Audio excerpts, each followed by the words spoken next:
Hello, hello, and welcome to a special episode of Frosthaven. I decided to start splitting out the outpost phases into their own sort of mini videos, and I'm also going to try sort of summarizing things a little bit more. Only really going over, like, in depth into things like flipping over a new card, that kind of a thing. Outpost phase.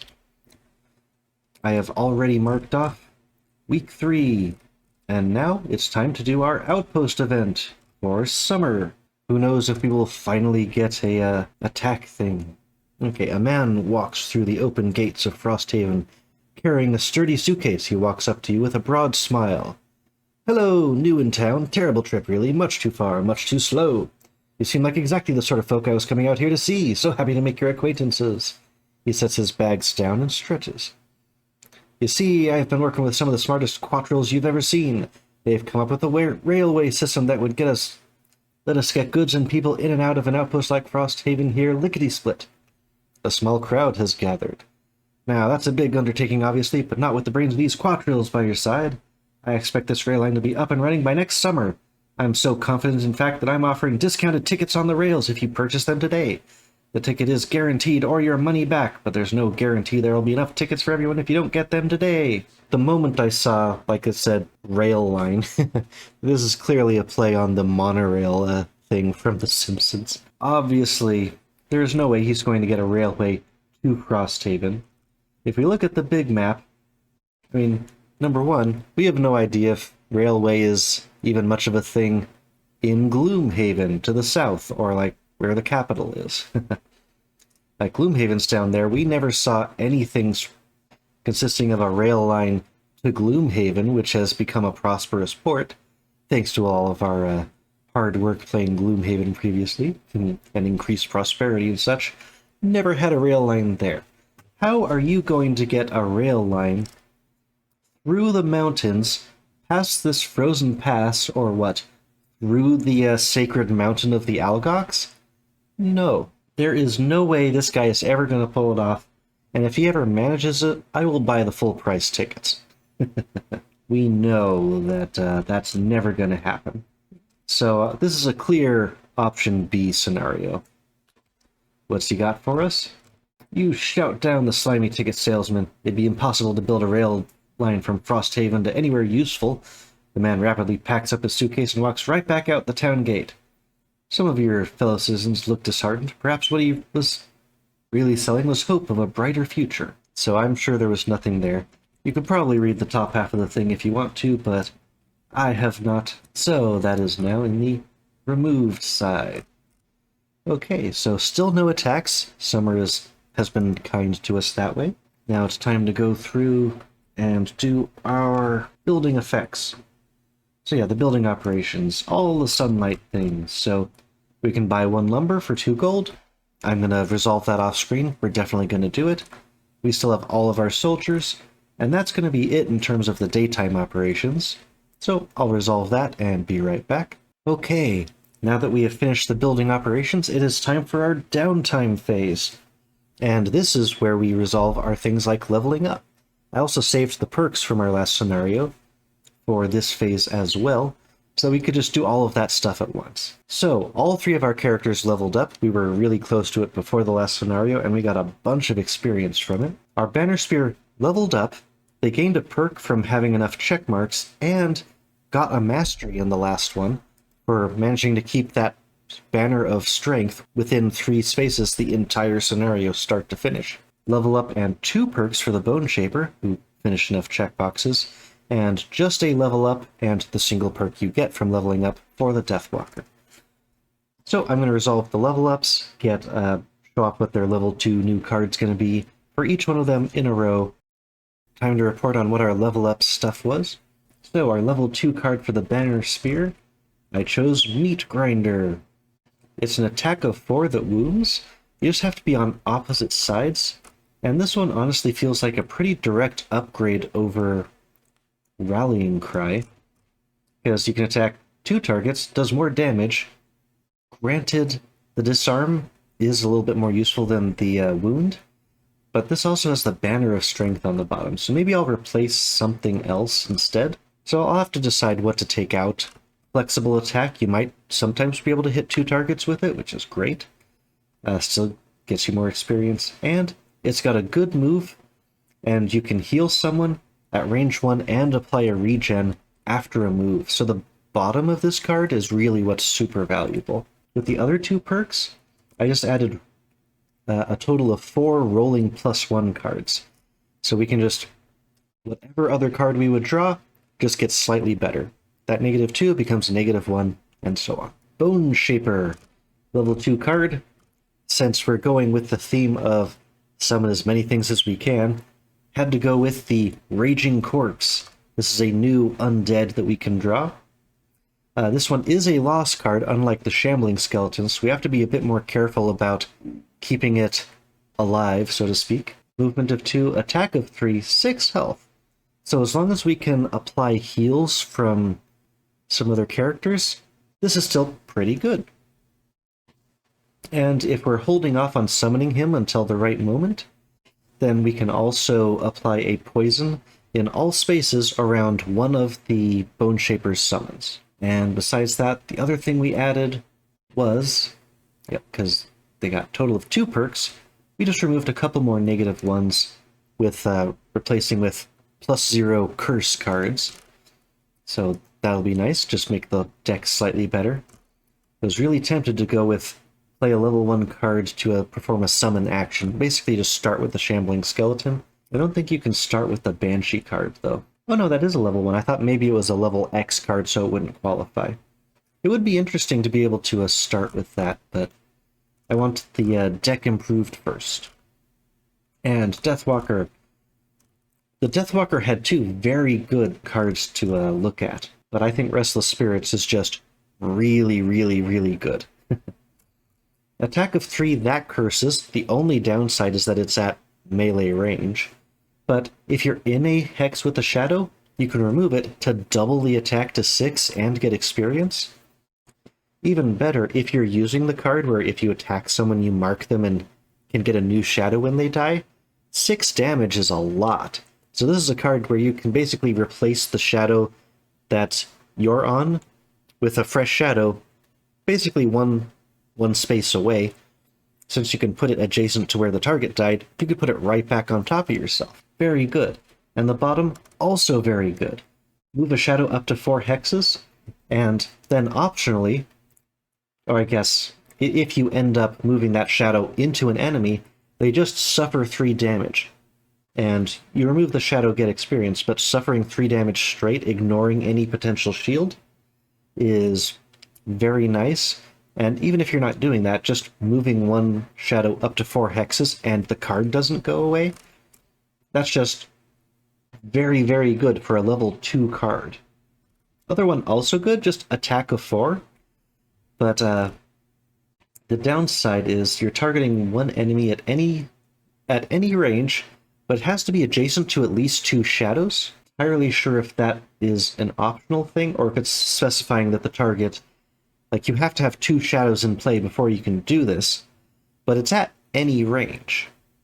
So it's the kind of thing where if you put in the effort to really manage the shadows, then suddenly you've got an attack 4 at any range. Having to put out not just 1 but 2 shadows to get this going, and it doesn't even give you the experience for having put in the effort to manage the shadows, that's rough. The bottom is a really cool ability. Basically, you turn the shadows into a tunnel, so that for 1 round, you and all of the allies can treat all of the shadows as adjacent to each other. So you can teleport across the map that you've revealed, at least. So this is neat, but this is just incredibly good. Depending on what we see later, we might come back for that level 2 card. And then the other thing I did was, perk-wise, I removed the -2 card and just replaced it with a +0. If we know that there's no -2, then the worst card is just the miss, and you've got some -1s. I've already started trimming down the -1s from this deck. So that is all of our level up stuff. We've finished that. We've added all the ability cards, all those things.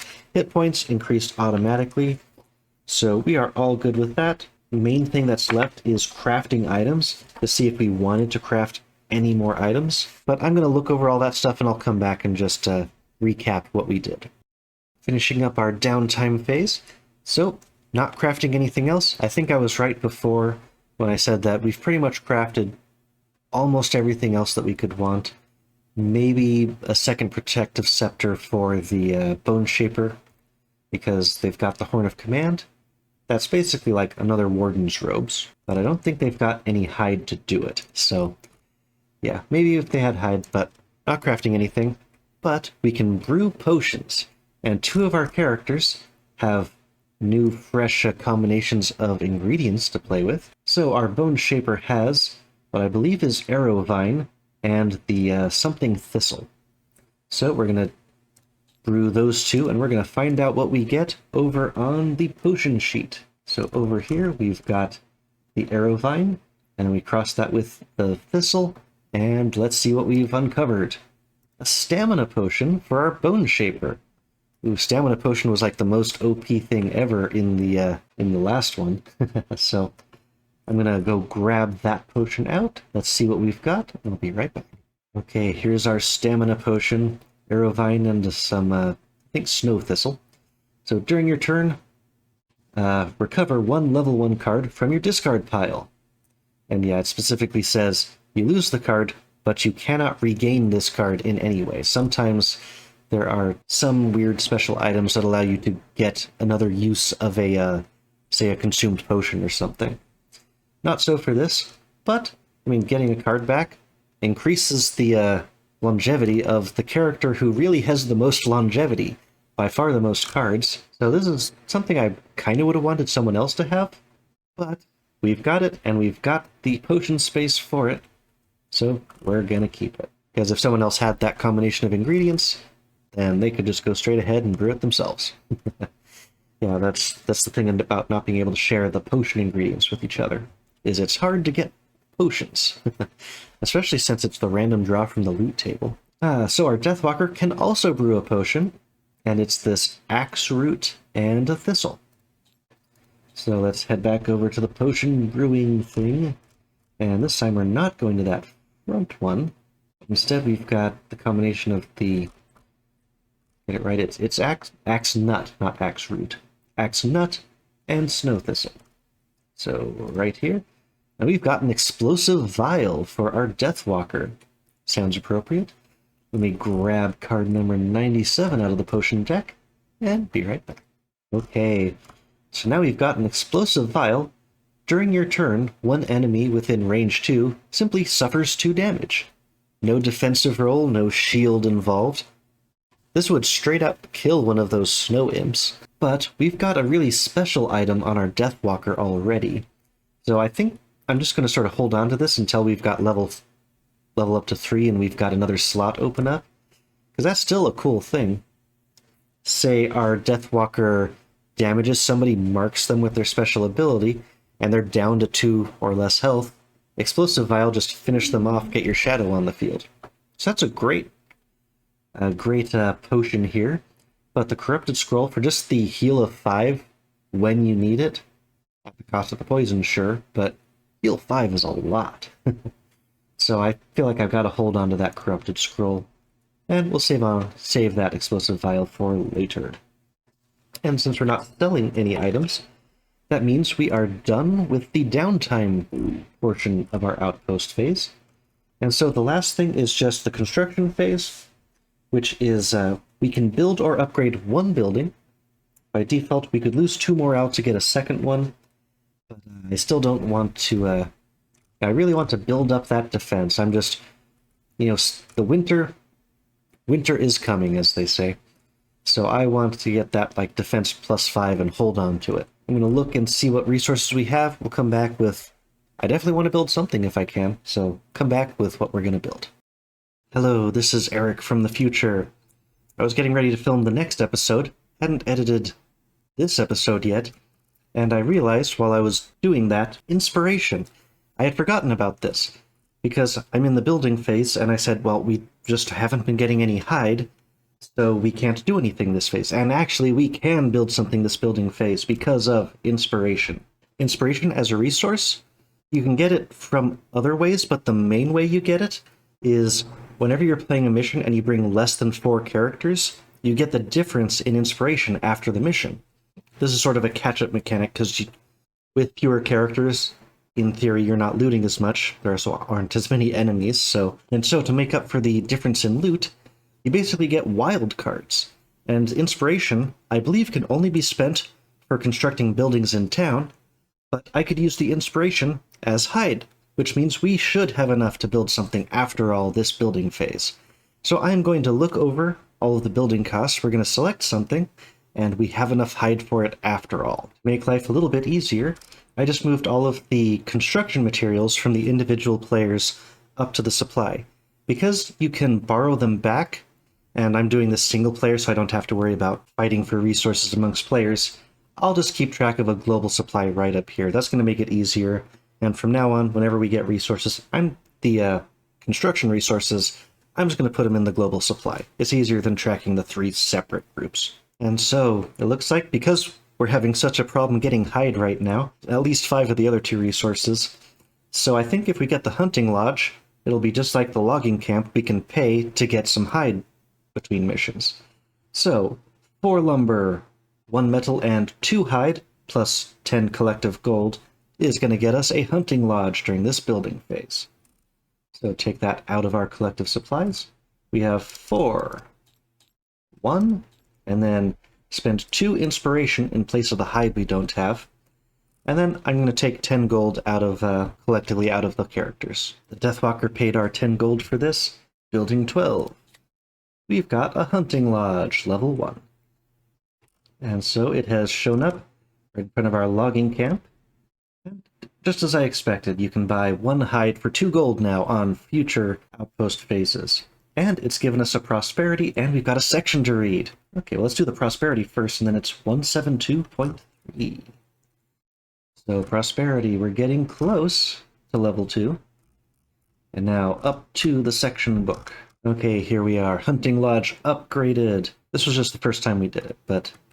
Okay, with the fire roaring in the background, the finished hunting lodge is the perfect location to exchange tales of narrow escapes from polar bears, as well as provide hides for Frosthaven.